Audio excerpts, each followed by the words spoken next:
pemerintah Provinsi Jawa Tengah itu juga konsen terhadap keindonesiaan, kebinekaan, keberagaman, maka kehadiran pemerintah di semua lini juga saling bahu-membahu. Karena kita kenal selama di Kudus, terutama kita pernah membedah buku di tempat ini, yang mana karya-karya buku itu justru lahir dari aktor kepolisian yang nanti kita akan menyaksikan tayangan-tayangan terbarunya. Matur suwun dan bekan nggih. Buku yang kemarin sempat kita bedah di sini dengan santri TBS dan Kujiah itu luar biasa sebetulnya, karena oleh seorang dan bekan tidak hanya ngurusi curanmor, tapi juga ngurusi aksi-aksi yang lain, dan ini akan selalu menjadi inspirasi bahwa beliau itu salah satu petugas dari aparatur kepolisian yang tidak hanya kita saksikan di televisi, tapi aktor nyata ada. Nah, ini segenap jajarannya juga kami aturkan terima kasih. Ya, Bapak Ibu sekalian, ini saya tidak tahu ini tersangkane sopo, tapi tema ini berat. Tersangkane ngadimin kayak. Ini tema ini berat untuk dibicarakan. Tapi saya seneng. Saya seneng karena ngepasi kita hari ini memang sedang dalam posisi itu. Jadi kita hari ini sedang mencari jati diri di dalam telikungan organisasi internasional, bahkan negara-negara di belahan internasional. Fenomena yang ada di Indonesia itu menurut banyak studi tidak pernah mandiri. Kita merdeka itu juga gara-gara sana sedang berperang, kita honor reformasi juga gara-gara ada keterlibatan orang luar, bahkan kita hari ini mau pemilu juga jari ini ada keterlibatan orang luar. Untuk tahap awal saya kira kita butuh peta bagaimana posisi Indonesia di dalam kancah internasional dari sisi ancaman, bukan dari sisi sing apik-apik. Nah, karena ini posisinya ancam-mengancam, biar kita petane jelas, maka saya minta tolong Pak Polisi ini, dulur lanang ini untuk dongeng, bagaimana sih peta terakhir Indonesia di dalam kancah telikungan organisasi internasional. Begitu Pak Polisi, rada abot. Aku melek ngerti iki lulusan terbaik tenan apa ora, nek angger ora keren ya ora sida hormat aku. Nah, begitu. Bismillahirrahmanirrahim. Assalamualaikum warahmatullahi wabarakatuh.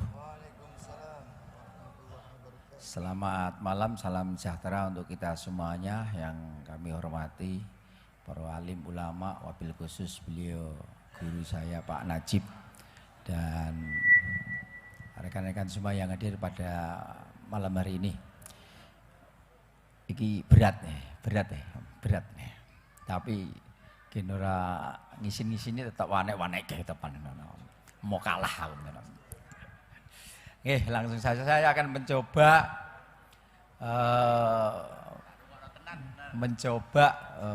memetakan. Tapi sebelum itu karena ini harus membandingkan antara ideologi transnasional dan Pancasila. Ini kalau kita sudah bisa membandingkan itu, kalau nanti kita tambah yakin dengan Pancasila, berarti organisasi ini akan semakin besar karena kita akan semakin cinta dengan Indonesia. Nah, karena ini judulnya Pecinta Tanah Air Indonesia. Jadi sebelum berangkat ke sana mungkin kita perlu pahami dulu ideologi transnasional itu apa. Ideologi transnasional itu adalah seperti ide, gagasan yang berisi nilai-nilai dasar yang diberlakukan di banyak negara atau dipaksakan mungkin dalam tanda kutip dipaksakan untuk diberlakukan di banyak negara. Sementara masing-masing negara ini sudah memiliki ideologi. Kalau Indonesia mungkin ideologinya Pancasila. Artinya ini dibenturkan untuk sama-sama menyatukan tujuannya. Kalau ideologi transnationality menyatukan dalam tanda kutip dari beberapa negara atau ideologi ini, kemudian ada satu yang paling besar, sementara yang lain dihilangkan. Tapi kalau ideologi Pancasila ini menyatukan dari banyak perbedaan menjadi satu dan bisa diterima semua. Nah, ini perbedaannya di situ. Contoh ideologi transnasional mungkin yang mudah untuk saya sampaikan di sini mungkin seperti ideologi tentang khilafah ataupun ISIS, ataupun komunis. Ini beberapa banyak negara ingin diterapkan dengan ideologi transnasional yang berlaku untuk banyak negara. Nah, ini artinya apa? Ideologi transnasional ini menjadi ancaman bagi ideologi Pancasila. Karena apa? Karena dalam tanda kutip untuk saat ini, nanti akan saya coba menjawab yang disampaikan Pak Jalil. Ini sebagai awalan. Ideologi transnasional ini tadi sudah sampaikan ISIS, kemudian JI. Dia membuat ideologi yang diberlakukan di banyak negara. Misalnya kalau JI itu dia memiliki wilayah ada Mantiki 1, itu meliputi Malaysia sama Singapura. Kemudian Mantiki 2, Sumatera, Jawa, sebagian Kalimantan, Sulawesi, NTT, NTB itu yang Mantiki 2. Mantiki 3-nya ada Filipina, Australia. Itu diberlakukan dalam satu ideologinya JI. Kemudian mungkin yang diberlakukan di Timur Tengah itu yang ISIS. Artinya apa? Itu dipaksakan untuk menjadi satu, tapi menghilangkan yang lain. Artinya apa? Mereka inilah yang kemudian ancaman terbesar kita adalah dari paham radikal. Karena definisi daripada radikal itu gerakan yang menuntut perubahan. Perubahan dalam tanda kutip perubahan nilai-nilai dasar atau ideologinya atau hukum dasarnya. Jadi kata kunci radikal ini adalah perubahannya. Lah dari hasil interaksi kami dengan kelompok-kelompok yang berpaham radikal, perubahan yang dimaksud di sini adalah perubahan hukum dasar atau ideologinya. Yang kedua perubahan bentuk negara, yang ketiga perubahan sistem pemerintahan. Jadi ketika ideologi yang transnasional ini kemudian mau diterapkan oleh kelompok yang kita sebut kelompok radikal, ini untuk menghilangkan ideologi lain selain paham dia. Karena radikal ini dia itu akan fanatik merasa benar sendiri, tidak toleran atau menyalahkan yang lainnya, kemudian eksklusif membuat komunitas sendiri serta revolusioner. Ketika JI ataupun ISIS ini mengembangkan ideologinya untuk bisa dipaksakan berlaku di seluruh negara yang ada di dunia, sementara yang kita ketahui kan dengan jalan kekerasan. Sementara hari ini mereka sudah beralih karena jalan kekerasan untuk menerapkan ideologi itu tidak efektif. Sehingga mereka memilih jalur politik. Aksi kekerasan atau pengeboman untuk merubah ideologi itu tidak berhasil, tidak efektif. Sehingga mereka melalui jalur politik seperti terjadi di Timur Tengah sana melalui Partai Ikhwanul Muslimin. Kalau di Indonesia mungkin kemarin yang sudah dibubarkan melalui HTI. Itu adalah cara-cara yang lebih efektif. Sehingga kalau kita sekarang jargonnya adalah NKRI harga mati, Pancasila itu jaya, itu sekarang belum jaminan. Karena mereka sudah beralih dari jalan kekerasan ke jalan politik. Lah salah satu mempertahankan NKRI dan Pancasila itu adalah dengan pemilu. Katakanlah kita NKRI harga mati. 550 anggota DPR sana itu 300-nya dikuasai mereka, kemudian merubah konstitusi negara menjadi tidak NKRI. Harga matinya di mana? Harga matinya NKRI di mana? Sekarang mereka sudah melalui jalur politik, karena dengan aksi tidak efektif. Mereka memilih jalur politik. Faktanya 2017 itu dilakukan riset, Saiful Mujani riset, itu ditemukan 9,sekian% penduduk Indonesia pengen mengganti ideologi dengan ideologi transnasional.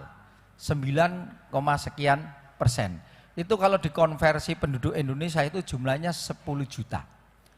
Kalau 10 juta ini melakukan aksi bom bunuh diri, setiap orang melakukan bom bunuh diri, disebar di seluruh Indonesia, selesai. Tapi mereka sudah tidak menggunakan itu. Kemudian main propaganda di medsos, digencarkan, kita yang merasa memiliki Indonesia diem, sehingga 2019 dilakukan riset lagi oleh IDM Riset dengan sasaran yang sama, angkanya naik 19, sekian% yang pengen mengganti ideologi Pancasila dengan ideologi transnasional, yaitu sistem khilafah ataupun ISIS. Lah, yang jadi pertanyaan sekarang, siapa yang bisa menjamin keberlangsungan ideologi Pancasila? Coba kita flashback ke belakang, negara Singasari kira-kira punya ideologi atau tidak? Pasti punya ideologi. Setelah sekian lama tergantikan oleh Kerajaan Majapahit. Kerajaan Majapahit juga punya ideologi, pasti. Tapi setelah sekian lama tergantikan oleh ideologi Kerajaan Demak. Demak yang notabene Islam, ideologinya pun akhirnya berubah sampai sekarang kita Indonesia. Sekarang siapa yang bisa menjamin ideologi Pancasila itu bisa bertahan selamanya? Ya kita-kita. Kalau kita bisa mempertahankan ideologi Pancasila dari adanya ideologi-ideologi asing, diantaranya transnasional yang dalam hal ini mungkin perwujudan yang konkretnya adalah paham radikal. Karena apa? Paham radikal ini masih ada karena mereka meyakini yang tadi 10 atau 20 juta orang, dia dibalut dengan agama.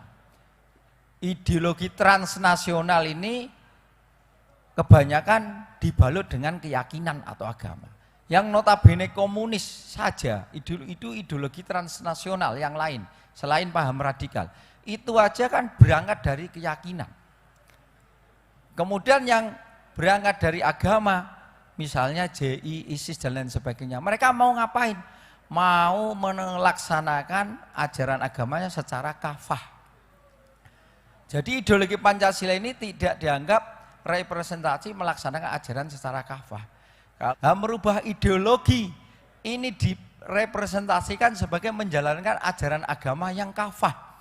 Karena mereka mendalilkan di Al-Maidah 44, 45 sama 47. Wa malam yahkum bima anzalallahu walaikumul kafirun dzalimun dan fasikun. Orang yang tidak menggunakan hukum Tuhan adalah kafir, zalim dan fasik.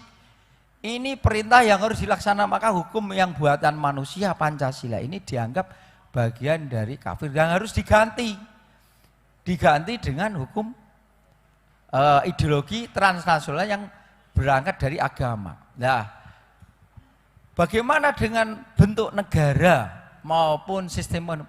Tidak ada dalilnya, tapi kemudian mereka menggunakan hukum fikih di mana untuk sempurnanya melaksanakan 3 ayat tadi, maka syaratnya harus menguasai sistem pemerintahan dan bentuk negara, sehingga merubah bentuk negara dan menguasai sistem pemerintahan itu menjadi wajib karena menjadi syarat melaksanakan 3 ayat tadi.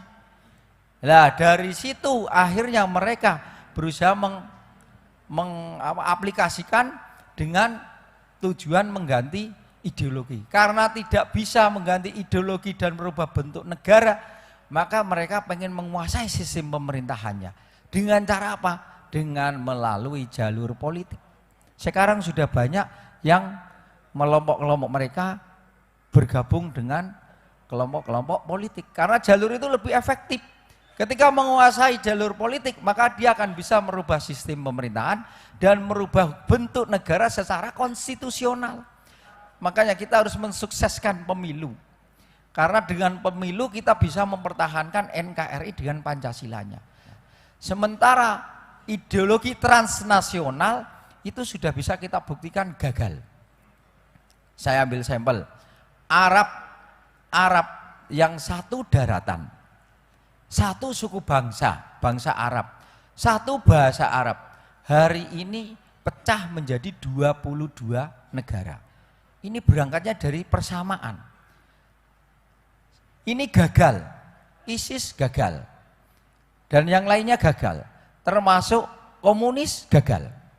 Tapi ideologi Pancasila sudah bertahan 78 tahun. Berangkat dari 17.000 daratan, pulau, 1.200 bahasa, 1000-an suku bangsa, hari ini masih utuh menjadi satu dalam ikatan yang paling kuat namanya NKRI, dan cara mengikat yang paling tepat namanya Pancasila. Artinya NKRI itu adalah tali yang paling kuat, Pancasila adalah cara menali yang tepat. Talinya kuat atau cara menalinya tidak tepat, lepas. Talinya tidak kuat, cara menalinya juga putus. Sehingga kita harus meyakini NKRI itu adalah tali yang paling kuat, Pancasila cara menali yang paling tepat. Nah, cara mempertahankan itu adalah dengan kita aktif nanti mensukseskan pemilu dan memilih pemimpin-pemimpin yang nasionalisme tinggi, yaitu yang memiliki niat mempertahankan NKRI dan Pancasila. Kalau kita tidak aktif, mereka yang menguasai DPR sana, DPR pusat, kemudian mereka secara konstitusi sah mengganti bentuk negara dan sistem pemerintahan. Mungkin itu sebagai awalan, saya kembalikan ke moderator. Oke, terima kasih. Tepuk tangan untuk Pak Polisi. Awalan yang cukup sukses, ngeri-ngeri sedap. Jadi targetnya dirubah ideologinya, setelah itu bentuk negaranya, setelah itu sistem pemerintahannya dirubah. Dan jalur yang sedang digunakan secara umum tiga juga. 1 ekonomi, 2 hankam, nomor 3 budaya. Nah, jadi 3 target dengan 3 instrumen. Nah, karena saya sih senang aja yang di depan ini, Pak Bapak-bapak, aku buka kartu karena Petanesia itu multi etnis, multi religi. Di depan-depan ini bocoran kan. Wong aja krungu iki akeh calon dewan ini. Berbagai partai dong kelompok ning ngarepan. Petanesia kabeh. Nah, maka karena wis dipancing ada politik, ada hankam, ada ekonomi, maka ini menjadi seru. Ini khatam sih. Jadi ketika kita bicara kebudayaan, sesungguhnya budaya itu ekspresi rasa. Ada aspek dalam yang kemudian ditampilkan di luar, ini menjadi sebuah kebudayaan. Tadi disinggung-singgung ada pengen bebas, ada pengen rodok anarkis sebagai pemberontakan diri, sebagai ekspresi diri. Nah, di satu sisi itu, tetapi di sisi lain kebudayaan itu ada ideologinya, ada ideologi kebudayaan. Sehingga kalau dirunut, apakah kebudayaan melahirkan ideologi atau ideologi dipengaruhi kebudayaan, atau bahkan kita bisa memikir yang paling kejem, kebudayaan ditelikung ideologi untuk kepentingan tertentu.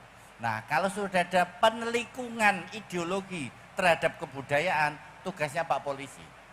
Bagaimana ini menyelesaikannya?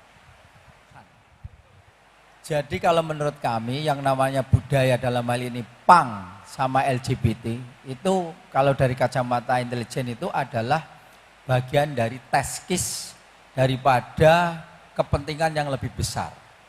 Ketika budaya PANG atau LGBT ini yang mengusung kebebasan di Indonesia, yang memiliki ideologi Pancasila, kemudian tidak terakomodir, artinya ada kepentingan untuk mengganti ideologi Pancasila. Ini menjadi semacam test case, kalau di kacamata intelijen ini menjadi test case.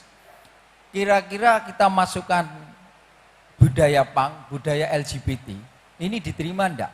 Ketika anak-anak muda kita ini bisa menerima, mungkin 10-20 tahun yang akan datang, ideologinya akan berubah.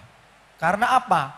Ideologi Pancasila dianggap tidak bisa mengakomodir kebebasan yang dikatakan dari Mas Leak ini, budaya maju.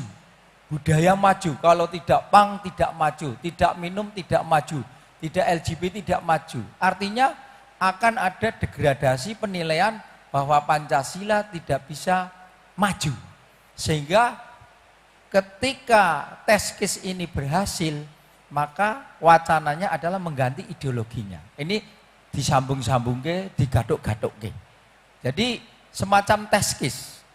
Jadi kalau sudah bicara seperti ini bagian dari strategi ideologi transnasional dalam rangka test case.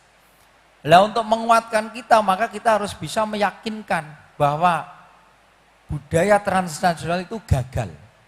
Karena tujuan dari ideologi atau ideologi transnasional gagal ini, namanya ideologi adalah sarana untuk mencapai tujuan sebuah negara atau bangsa melalui ideologi. Lah kalau budaya transnasional yang dibalut dengan misalnya ajaran agama tertentu, katakanlah kayak semacam ISIS misalnya, dia mengusung ideologi dengan konteks agama tertentu.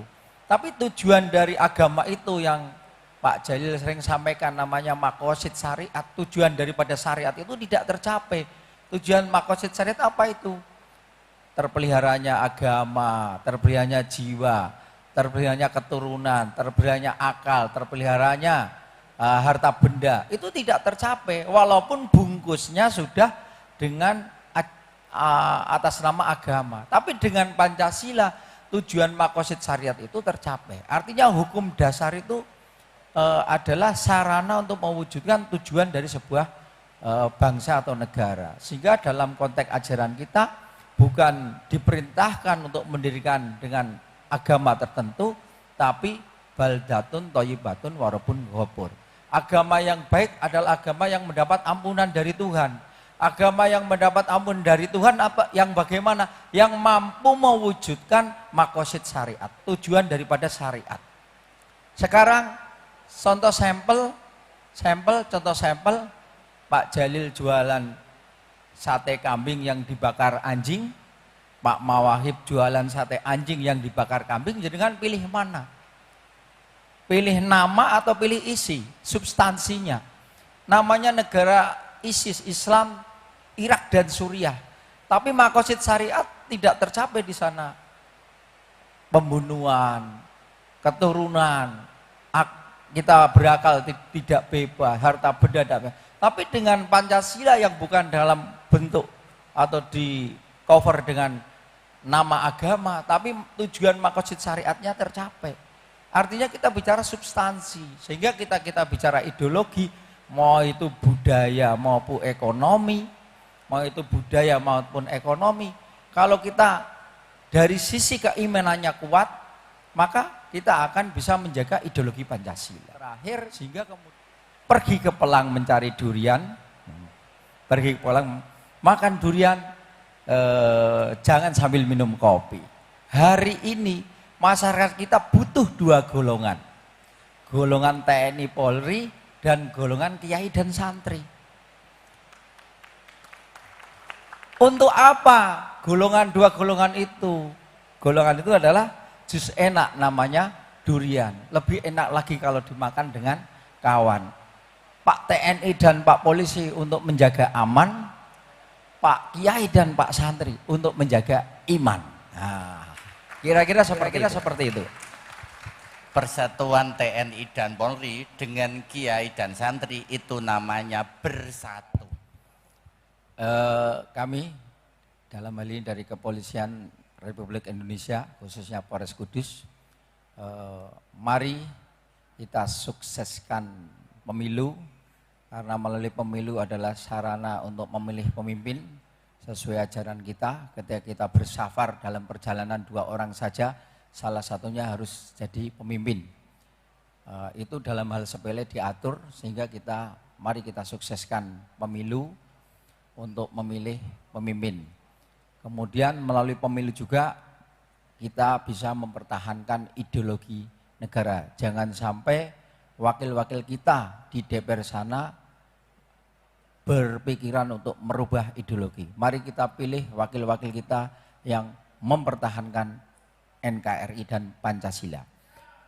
Bila mana ada perbedaan-perbedaan pilihan A, B, dan C, mari kita selesaikan secara adat. Karena kedamaian tercipta bukan karena pelucutan senjata, tapi karena pelucutan kebencian di hati kita. Dan karena kedamaian bukan tercipta karena agama, tapi karena budaya. Apapun perbedaannya, kalau tiap malam budaya yang ngopi, maka kedamaian akan tercipta. Demikian.